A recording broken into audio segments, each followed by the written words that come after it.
और अब बागपत से लेकर अयोध्या तक। और ये लिस्ट यहीं थमती नहीं है। सवाल तो ये है कि झारखंड से लेकर दिल्ली, यूपी तक आखिर कितने जिहादी हैं? क्या बेटियों के खिलाफ एक के बाद एक होते ये अपराध एक सोची समझी साजिश का हिस्सा है? मैं ये पूछना चाहता हूं कि आसाराम कौन सी मजहब का मानने वाला था? बाबा राम रहीम कौन से मजहब के मानने वाले थे? और अभी जो पकड़े गए मठ से जो मासूम बच्चियों के साथ शोषण करने वाले, ये कौन से मजहब के लोग थे? और अनवर अली पर भी बोल दीजिए। मैं अनवर अली सब पर, शाहरुख को, इनको जेल होना चाहिए। से जुदा पर भी बोल दीजिए। आपके बारे में बोला, आसाराम जेल में बात करते हो, देश को घटिया चीजें पेश करते हो। हम देश को जोड़ने की बात करेंगे। कोई भी जुर्म करे नहीं, लेकिन ये बात तो सही है ना हाजिर खान जी। आपको आसाराम याद आ गया? अगर मैं फैक्ट रख रहा हूं तो घटिया चीजें नहीं चाहिए जिससे जबरिया मुसलमान के बहुत आपत्तिजनक बात आपने आपत्तिजनक बात बोली है। और देश में केवल सिर्फ से जुदा के नारे नहीं लग रहे हैं, सिर्फ से जुदा किए जा चुके हैं। फिर भी आपको कल आपको नहीं आ रही है। कौन होते हो आप? ठेकेदार और पूरी दुनिया में आप ठेकेदार हो क्या? मैं ठेकेदार नहीं हूं। वो शाहरुख हो, वो अनवर हो, वो कोई भी हो, जेल की सलाखों के देशभक्त होने के नाते बकवास करते हो। लेकिन ये बात तो सच है ना हाजिर खान जी कि बेटियां जलाई जा रही हैं। जुर्म है, उसके खिलाफ कार्रवाई होनी चाहिए। बेटियां जलाई जा रही हैं तो दो शब्द बोल दीजिए ना।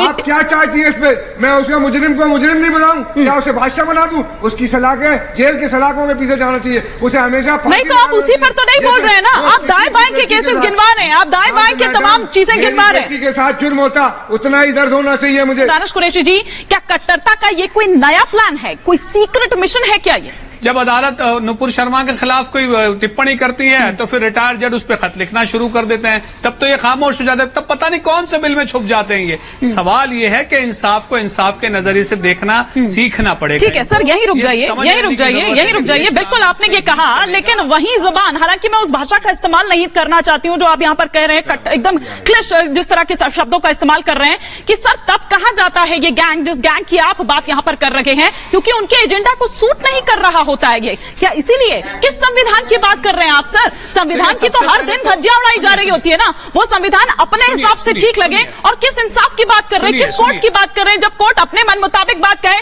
तब तो भैया सब ठीक है, लेकिन जब ना हो तब ठीक नहीं है। वो बिहार में कहावत है ना सर, मीठा मीठा गब गब और तीता तीता थू थू, वही होता है ना।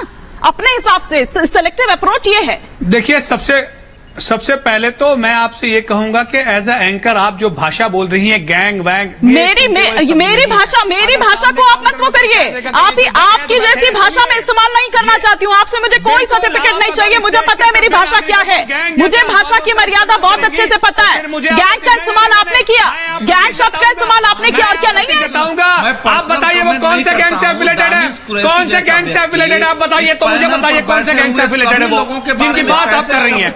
आपको महसूस होना चाहिए कि क्या भाषा में आप बात कर रहे हैं। आप एंकर हैं, किसी को बताता नहीं हूं। सर मैं एंकर हूं, मुझे मत बताइए। मुझे पता है, मुझे पता है, मुझे पता है, मुझे पता है। लेकिन आपको भी पता होना चाहिए कि एक डिस्कशन में जब आप आ रहे हैं, डिबेट में जब आप आ रहे हैं, तो आपकी भाषा क्या होनी चाहिए, आपका शब्दों का किस तरह से इस्तेमाल करना चाहिए, आपको भी पता होना चाहिए। मुझे पता है अपनी ड्यूटी। मैं पहली बात तो ये बताना चाह रहा हूं कि ये पूरी दुनिया का फेनोमेना है। ये एक भारत में हम मान लेते हैं जो कुछ भी हमारा हो रहा है भारत की सीमाओं में हो रहा है, लेकिन क्या भारत तक सीमित है?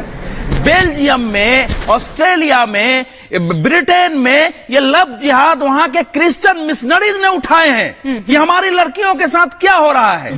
ऑस्ट्रेलिया में मस्जिदों से सड़कों पर नमाज को बैन किया गया। आप पैसे दिए जाते हैं, पैसे दिए जाते हैं इस चीज के लिए। पूरी रिपोर्ट सामने अभी नहीं जा रहा हूं। मैं ये कह रहा हूं कि ये एक बड़ा फेनोमेना है। मैं एक उदाहरण, पिछले दिनों आपने एक डिबेट किया था लोन वुल्फ अटैक का। बिल्कुल, ये आईएसआईएस के प्रवक्ता ने 2015 में खड़ा होकर कहा था कि अब समय आ गया है कि वर्ल्ड के इस्लामाइजेशन करना है, तो बड़ी तैयारी कर करके हमले नहीं हो रहे हैं। इसलिए जो जहां है, जिसके पास जो मिलता है उसी से जिहाद और हमले करो। अगर कुछ नहीं मिलता है तो थूक फेंक दो, लड़कियों को उठा लो, पत्थर मार दो।